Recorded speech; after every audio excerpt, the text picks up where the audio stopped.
সবসময় হাতটা একটা কাঁপা কাঁপা ভাব, মাথাটা সবসময় কাঁপছে বা মাথাটা নড়ছে, হাঁটতে চলতে গেলে মনে হচ্ছে যেন খুব স্লো হয়ে গেছেন, মানে খুব তাড়াতাড়ি হাঁটাচলা মুভমেন্ট করতে পারা যাচ্ছে না। হয়তো আপনার নাকের গন্ধের অনুভূতি আস্তে আস্তে কমে যাচ্ছে বা অনেকটাই চলে গেছে।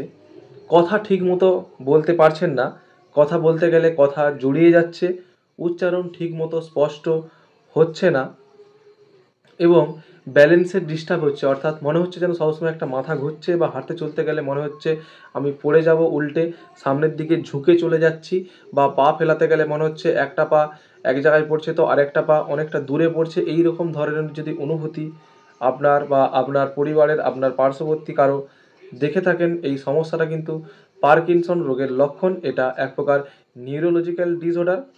এই ধরনের লক্ষণ যদি আপনারা কারো দেখে থাকেন বা কারো হয়ে থাকে, তাহলে অবশ্যই কিন্তু সঠিক সময়ে ডাক্তারের পরামর্শ নেবেন।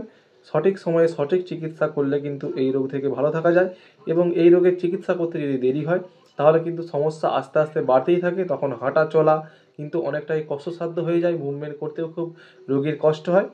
তাই এই ধরনের সমস্যা হলে আপনারা অবশ্যই ডাক্তারের খুব শীঘ্র পরামর্শ নেবেন। আমার ভিডিওটি ভালো লাগলে অবশ্যই লাইক, কমেন্ট এবং শেয়ার করবেন, আইডিটিকে ফলো করবেন। ধন্যবাদ।